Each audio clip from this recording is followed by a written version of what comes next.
एक महत्त्वाची बातमी आहे। राज्यातील शाळांमध्ये सीबीएसई पॅटर्न लागू करण्याचा निर्णय घेण्यात आलेला आहे। मुख्यमंत्र्यांच्या बैठकीत हा महत्त्वाचा निर्णय घेण्यात आलेला आहे।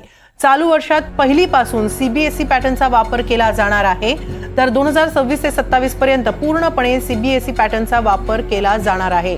मुख्यमंत्र्यांच्या बैठकीत हा महत्त्वाचा निर्णय घेण्यात आलेला आहे। याबाबत अधिक माहिती घेऊया आमचे प्रतिनिधी अक्षय कुडकेलवार यांच्याकडून। अक्षय, राज्यातल्या सर्व शाळांमध्ये सीबीएसई पॅटर्न लागू केला जाईल, मात्र या निर्णयाची अंमलबजावणी कशी केली जाईल, काय माहिती? एकूणच हेमाली, या सगळ्या संदर्भात आज एक बैठक पार पडली आणि या बैठकीमध्ये मुख्यमंत्र्यांनी सूचना दिलेल्या आहे की राज्यामध्ये आता राज्यातल्या ज्या सरकारी शाळा आहे या शाळांमध्ये सीबीएसई पॅटर्न राबवण्यात येणार।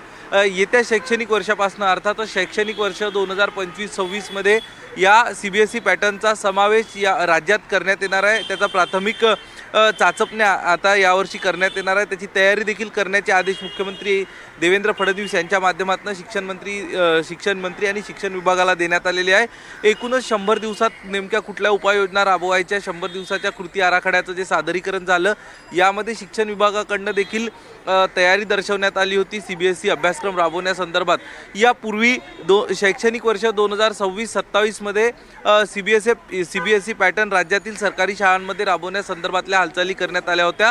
मात्र आता हे स्पष्ट करण्यात आले की येत्या शैक्षणिक वर्षापासून 10व्या वर्गापर्यंतच्या सगळा जो अभ्यासक्रम आहे हा सीबीएसईचा अभ्यासक्रम करण्यात येणार आहे। अर्थात यासाठी वेगवेगळ्या शाळा ज्या असणार आहे या शाळांची वर्गवारी केली जाणार आहे आणि या वर्गवारीनुसार राज्यात सीबीएसई पॅटर्न, राज्याच्या सरकारी शाळांमध्ये सीबीएसई पॅटर्न राबवण्यासंदर्भातलं एक परिपत्रक जारी होणार आहे। आणि यासोबत आपण जर बघितलं तर जी गुणवत्तेची क्रमवारी येईल त्यामध्ये काही शाळा ज्या चांगल्या असतील त्या शाळांमध्ये प्राधान्याने सीबीएसई पॅटर्न राबवण्यासंदर्भातला विचार शिक्षण विभागाच्या माध्यमातून केला जाणार आहे। दुसरी एक महत्त्वाची गोष्ट की राज्यातील सगळ्या शाळांमध्ये राष्ट्रगीतासोबतच येत्या काळात राज्यगीत देखील बंधनकारक असणार आहे।